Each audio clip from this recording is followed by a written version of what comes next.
The Jets close out their preseason with a win. Which players made strong closing arguments for a roster spot? That's what we'll talk about today on Locked On Jets.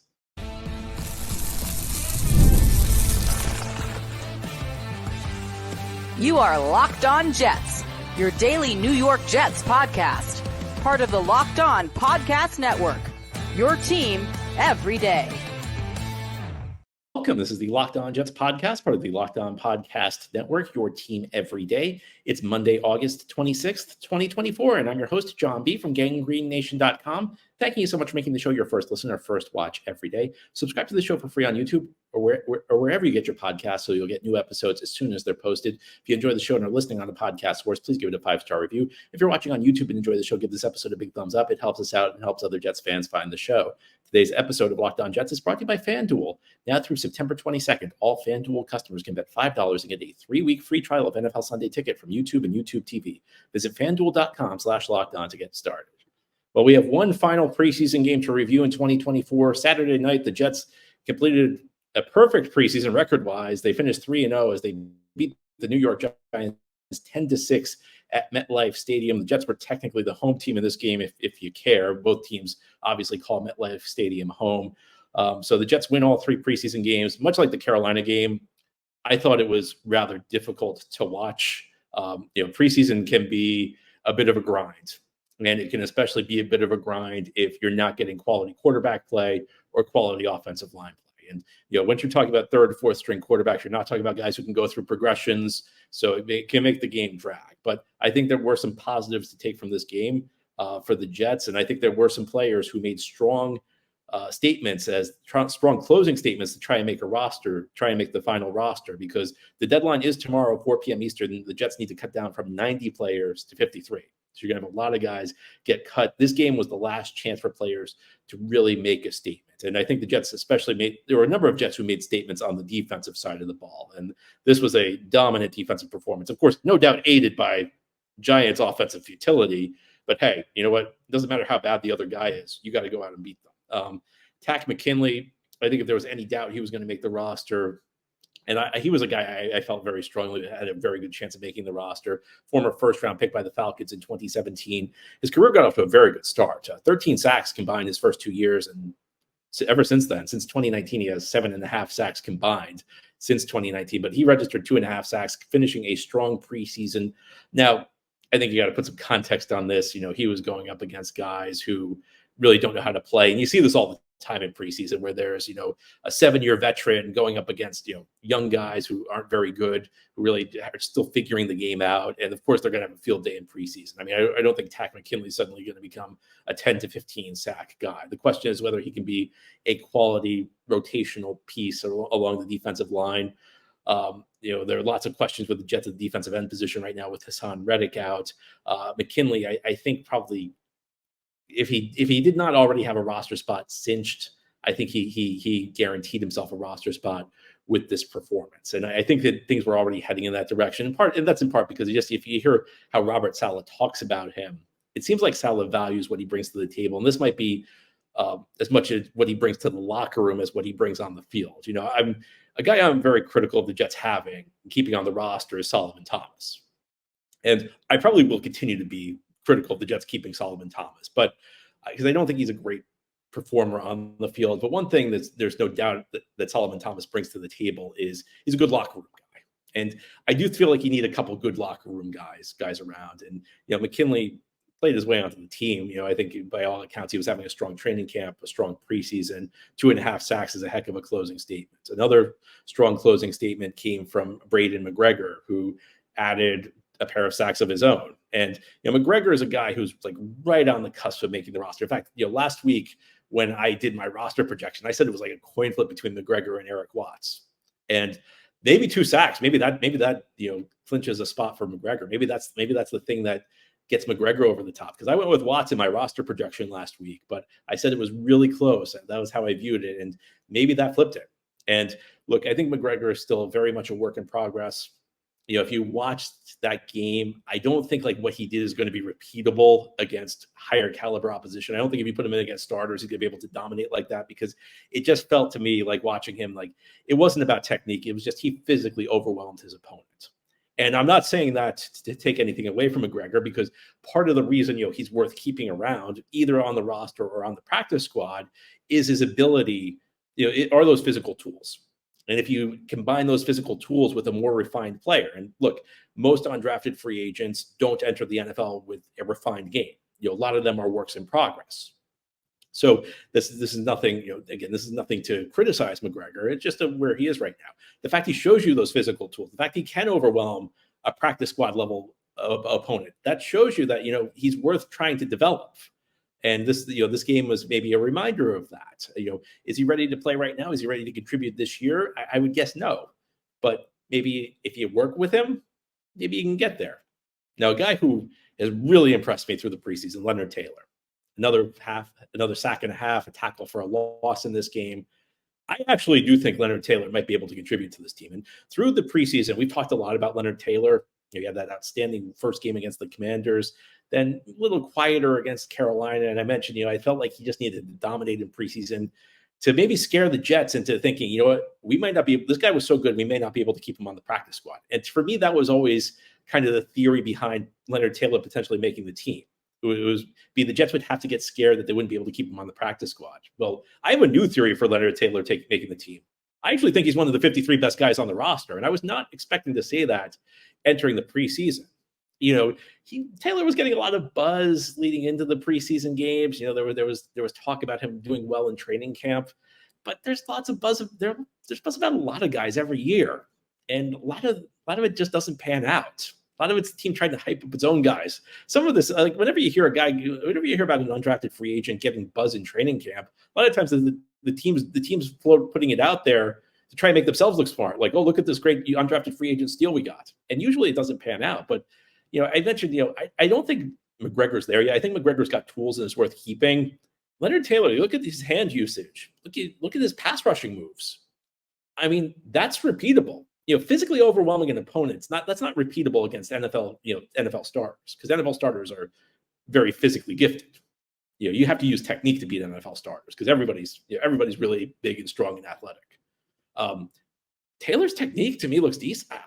I think he actually might be a decent rotational guy as a rookie, and we'll see. I mean, there's always the question when you go up to when you elevate the competition level when you're playing a higher caliber opponent. But the stuff I'm seeing, I think it's repeatable.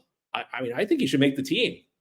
I think the Jets probably can get him to the practice squad because, we kind of overestimate how the rest of the league is going to value guys the Jets cut. You see this every year where people project like 5 guys the Jets cut are going to get claimed on waivers. It usually doesn't happen. I think the Jets, and frankly, I don't think the league really scouts preseason games that closely. I think that's part of it. I think teams should do a better job scouting preseason games. I think that's part of the reason, there aren't as many waiver claims as there might be. But beyond that, I think maybe they can get him on the practice squad, but I think he's one of the 53 best guys. I think he should be on the team. And one last guy, a guy who I think was really on the cusp, Zaire Barnes, led the Jets 7 tackles, half a sack. There aren't many spots at linebacker. It's one of the pros of having a roster that looks pretty good this year is that the Jets don't have as many available spots. The Jets probably, last week I went through it and I felt like the Jets had 4 locks at linebacker. The question is whether Barnes could be the 5th guy. Well, I don't know what else he could have done. He made a strong closing statements. Now it's, in the Jets' hands. And during the Locked On Jets podcast, we'll turn our attention to offense. Look, it was not a big night for the Jets on offense. They only scored 10 points. There were a couple of guys who made a case for the Jets to keep them on the 53-man roster. And we'll talk about who they are continuing here on this Monday edition of Locked On Jets. Today's episode of Locked On Jets is brought to you by LinkedIn. When you're hiring for your small business, you want to find quality professionals that are right for the role. That's why you got to check out LinkedIn Jobs. LinkedIn Jobs has the tools to help you find the right professionals for your team faster and for free. Of course, the players we're talking about today who made a strong closing argument to make the Jets 53-man roster, they're hoping they have a job when the final roster is released. They don't want to have to go on LinkedIn Jobs, but LinkedIn is not just a jobs board. LinkedIn helps you hire professionals you can't find anywhere else, even those who are not actively searching for a new job, but might be open to the perfect role. In a given month, over 70% of LinkedIn users don't visit other leading job sites. So if you're not looking on LinkedIn, you're looking in the wrong place. On LinkedIn, 86% of small businesses get a qualified candidate within 24 hours. Hire professionals like a professional on LinkedIn. And LinkedIn knows that small businesses are wearing so many hats, they may not have the time or resources to hire. So LinkedIn is constantly finding new ways to make the process easier. They even just launched a feature that helps you write job descriptions, making the process even easier and quicker. 2.5 million small businesses use LinkedIn for hiring. So post your job for free at linkedin.com/LockedOnNFL. That's linkedin.com/LockedOnNFL to post your job for free. Terms and conditions apply. Thank you so much for making Locked On Jets your first listen or first watch every day. Big shout out to you every day, as this is a daily podcast covering the New York Jets with new episodes each day through the week, Monday through Friday. Tomorrow is cut down day in the NFL.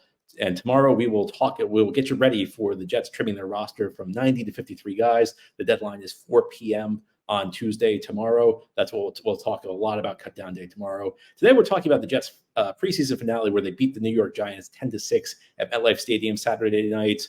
Not a particularly exciting game. Many preseason games are not. It was a chance, I think, more than anything, for players to make a closing argument for why they should make the 53-man roster. The end result, we don't care about like whether the Jets went 3-0 in preseason. I mean, I guess it's better that they won than they lost, but it's really more about individual performances. And I think a guy who, is very much on the bubble, who did as much as he could to try and earn a roster spot is Izzy Abanikanda, a running back, second-year guy out of Pittsburgh. He was a fifth-round pick last year. And heading into the offseason, a lot of people had him kind of penciled in as the number 2 running back behind Breece Hall.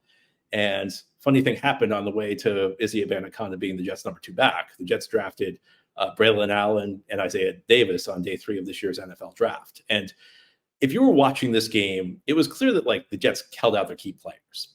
That's not a surprise. We talked about it on Friday's show, how Robert Saleh had announced the Jets were holding out key players. They held out more key players in this game, though, than they had the previous 2 weeks. Saleh indicated they were going to keep the same rotation. They actually held out additional guys. And among them were Braiden Allen and Isaiah Davis. And it's almost like watching this game that the more snaps you got, the further down the pecking order you are. And the fact is, Izzy Abanikanda played in this game, it shows you. And Braiden Allen and Isaiah Davis did not. It shows you Abanikanda is the number 4 running back. And, I've said this a couple times on the show, and I'll say it again. I don't think the Jets went into the NFL draft this year saying, we got to replace Izzy Abanikanda. I don't think it was like we're doomed if we have Izzy Abanikanda.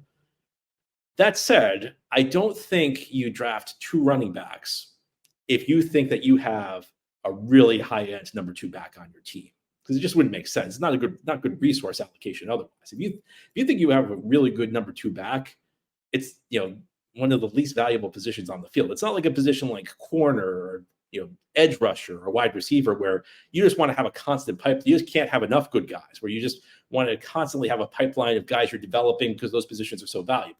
Running back's not valuable. If you're happy with what you got, you're not going to draft somebody. So all of this is to say, I mean, Izzy Abanikanda is in a tough spot. And I'm not sure how great he's done in training camp. And I'm not sure how great he's done in the preseason prior to Saturday. But Saturday, he had a big game. He had a 45-yard touchdown run, finishes 9 carries, 83 yards. So, a couple things about that. First of all, he had the big run. And sometimes people say, well, if you take out the big run, what were his stats? I always hate that because, a big run's a part of the most important thing you can do at the running back position. You like the guys that grind out 5-6 yards, but look at Breece Hall last year. Breece Hall, struggled on a play-to-play basis, and I think it was more the blocking than his ability. But what Breece Hall brought to the table were the big runs. So I don't like the idea of like taking out the big runs. But even if you do, he averaged 4.75 yards per carry. So without that big run, all the other runs, he averaged 4.75 yards per carry. He showed, he ran tough. He ran through contact. I thought he showed good balance. He broke a couple tackles on that long touchdown run. Now, it was awful tackling. But again, the other guy's trying to make a play. A team can give you a gift. Your opponent can give you a gift. That doesn't mean you have to take it. I mean, if you watch the Jets for any amount of time, you know that the Jets have been given a lot of gifts that they did not take advantage of through the year. So, yeah, it was bad tackling, but he still broke the tackles. He still took it to the house. So, is this enough for Izzy Abanikanda to make the team? It's tough to say. I mean, he's facing some headwinds right now. It's, the Jets, I don't know that the Jets think he's that good. And that's, that's just a function of him being the number 4 back on the team right now. It's a function of the Jets drafting 2 backs this year. Yeah, not necessarily that they dislike him so much that they said we had to get 2 guys, but just more. I think like if you were high on Izzy Abanikanda, that probably would prevent you from using a resource to draft a back. You'd prioritize another area. I don't know. Again, I don't know that this has been the strongest August for him, but entering Saturday, I don't know there's much more he could have done. I've said this on the show, and I'm not trying to be hard on him. Last year I watched him in preseason, and I know he had a couple big plays, but I didn't come away that impressed by him. Got a few reps late in the season last year, did not come away too impressed by him. And run blocking was awful, so maybe that's not fair. Maybe we can't judge him on that. This was the first time I came away feeling like, what, maybe there's something there. Maybe this is a player. So that's a positive. How much is it? I don't know.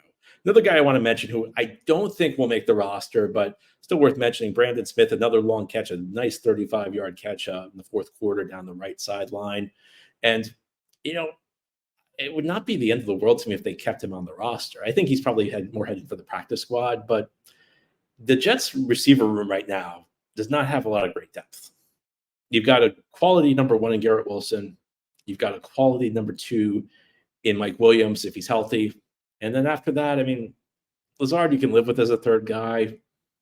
Corley, look, I'm not trying to be critical of Malachi Corley. I'll just tell you that heading into the preseason, my view was we should keep expectations in check with him because I think he's a big project. And I did not see a lot in the preseason that changed my mind on that. I think he's a project. I don't think the Jets did this kid any favors by the way they raised expectations for him when they drafted him. I think he's a project. I think it's, hopefully it's going to be year two where it clicks for him, but it's a lot to ask, for where he's starting at to be a big player. Xavier Gipson, can he improve this year? There's a lot of talk around the offseason program that Xavier Gipson was turning heads. It'd be great if it happened. But, I don't love the depth after we get past Garrett and Mike Williams. And I don't know if Brandon Smith's really going to be a guy who makes a ton of big plays, but I think he's shown you enough in the preseason that maybe he's worth keeping around as a flyer, a depth guy. We're in a lot of big plays for the Jets on offense, and most of them in this game came from Izzy Abanikanda. Brandon Smith making a big play. You like to see that. Now, here on the Locked On Jets podcast, we'll turn our attention to cut down day. We'll try and put this game into a bigger context. What ultimately does this fourth preseason game mean for guys who are on the roster bubble? That's what we'll talk about continuing here on this Monday edition of Locked On Jets. Today's episode of Locked On Jets is brought to you by FanDuel. You've heard me talk a lot about FanDuel, America's #1 sportsbook. Well, now I have something different for you. Now through September 22nd, all FanDuel customers can bet $5 and get a 3-week free trial of NFL Sunday Ticket from YouTube and YouTube TV. Then with a YouTube TV base plan, you'll be able to watch every regular season Sunday out-of-market game. All you need is a Google account, a current form of payment, and you can cancel anytime. And look, if you live out of market, NFL Sunday Ticket's a must. We know the Jets have a lot of primetime games this year, but week 2 in Tennessee, that's not a primetime game. Jets will have a lot of Sunday afternoon games. You won't want to miss it. This is going to be an exciting year of Jets football, and the way to catch it is NFL Sunday Ticket on YouTube and YouTube TV. So again, just a $5 bet on FanDuel, and hey, you can make some money. Maybe you can pay for the full year of NFL Sunday Ticket if you put some money down on the Jets and they win. Visit FanDuel.com/lockedon to download America's #1 sportsbook. Again, it's FanDuel. This is the Locked On Jets podcast on this Monday. The Jets beat the Giants 10-6 in the final preseason game of 2024. Say what you will about Robert Saleh. The man does not lose in the preseason. I can't explain why the Jets have been so successful winning games in the Saleh era in preseason. Many years it hasn't been because they have the best depth in the league, but they've still found a way to end another perfect preseason as they beat the Giants 10-6. Now, of course, the result of that game doesn't matter. As I say, once you get to the regular season, it matters whether you win or lose. In fact, that's the big thing. I think in preseason, it's more about the individual performance. It's more about the position battles. It's more about the roster battles. It's more, how's this rookie looking? Is this rookie looking developed? It's who's surprising us. Can players who are playing well in training camp carry that over into games? Well, now the preseason is over, and now the Jets need to turn their attention to the roster. And on tomorrow's show, we're going to talk a lot about cut down day, what to expect as the Jets face a 4 p.m. Eastern deadline to trim their roster from 90 players down to 53. But let's talk about this fourth preseason game. and what it means. Because I think every year there are some surprises on cut down day, because there's always some star of the fourth, I'm sorry, I was calling it the fourth preseason game, because there used to be 4 preseason games. The final preseason game, there's always some star who gets cut and everybody's shocked by it. And I think it's important to remember that this is just one game. The Jets have been practicing for a month now. Training camp began, the Jets had the guys report July 25th. It's now August 26th. So the Jets coaching staff has gotten to see a month worth of practice. They also had 2 games that came before this. So this game mattered. Look, I'm not going to tell you this game's irrelevant when it comes to evaluating players. I'm not going to tell you it's completely meaningless. But you also have to remember, there's a lot that came before it. You need to remember the context, is that this is just one game in a long period of evaluation. These guys have been watching, these guys, again, play for over a month at this point. So if a guy was like off the team, if the guy was off the team and like he wasn't performing well in camp and he wasn't performing well in the first couple exhibition games, one game is not going to radically change his value, especially a game where, let's be honest, the Giants did not play their A team that much. So you have to remember this is and this always happens at the end of like regular season too for the Jets. Is some guy plays a big game week 18 and people act like his trade value will be dramatically different. Like a player really enhances his trade value by playing one good game week 18. It's happened in the regular season too. It's just one game. It may be the game that's in our memories the most because it just happened, but it's a part of a longer, more holistic evaluation process. Now, where can it matter? I think it matters when it's like on a knife's edge. When you have a decision and it's like up in the air, that's where it can matter. And that's why I talked about the guys I talked about in the first segment. I think Braiden McGregor probably battling for a roster spot with Eric Watts. I mentioned it on the show last week that I felt like that was a really close one. And that might be the type of thing that tips the scales to McGregor. Leonard Taylor, they may have been, should we keep him? Should we not? That performance might be the type of thing that earns Leonard Taylor a roster spot. Whereas with Izzy Abanikanda, there's a lot that suggests maybe the Jets maybe the Jets aren't in love with him. Maybe they'll keep him. I'm not saying they won't. I'm not here like advocating for Izzy Abanikanda to be cut. I think if he's on the team, it's fine. I think a lot of these decisions are not necessarily all that consequential. You have to remember we're deciding, the 47th through 53rd players on the roster, guys who are probably not going to have a big impact this year or ever, if we're being honest. But if the Jets had decided to move on from Izzy Abanikanda, I'm not sure how much of a difference that game's going to make. Now, maybe Izzy was. Look, we don't know. The Jets obviously are not going to expressly tell us who's on the bubble. It makes no sense for them to do that. If Izzy was on the bubble, maybe that earned him a spot. But you have to remember that there's more that goes into it than this. And I see this every year. Like there's some guy that's a standout in the 4th preseason game and people declare he's on the roster now. And I may have just done this myself. I may, if you go back and listen to that first segment, there were a couple of guys I said I think they made the team after this game. So I might be in for a surprise tomorrow. But you have to remember that it's a longer process, is that they're not just evaluating this game. They're evaluating over a month's worth of practices. They're evaluating 2 other preseason games. They're also evaluating just the player skill set. They're evaluating, and that, you evaluate the skill set through the games and through the practices, but they're also trying to figure out what these guys can do and what they'll be capable of doing in the future. And there's more to it than just this. Yes, this is the most recent data we've got, but I do think there is a recency bias. Sometimes we act like only the last thing is what matters, and there's much more that goes into it than that. And we'll see how much this 4th game really mattered tomorrow when the Jets cut their roster down. But for now, that's all. This has been the Locked On Jets podcast, part of the Locked On Podcast Network. Your team every day is our motto. As always, if you enjoy the show, hit the subscribe button where you're watching or listening so that you'll never miss an episode. If you enjoy the show and are listening on a podcast for us, please give it a 5-star review. And if you're watching on YouTube and enjoy the show, please give this episode a big thumbs up. Helps us out, helps other Jets fans find the podcast. Enjoy your Monday, everybody. We'll be back tomorrow to talk more Jets.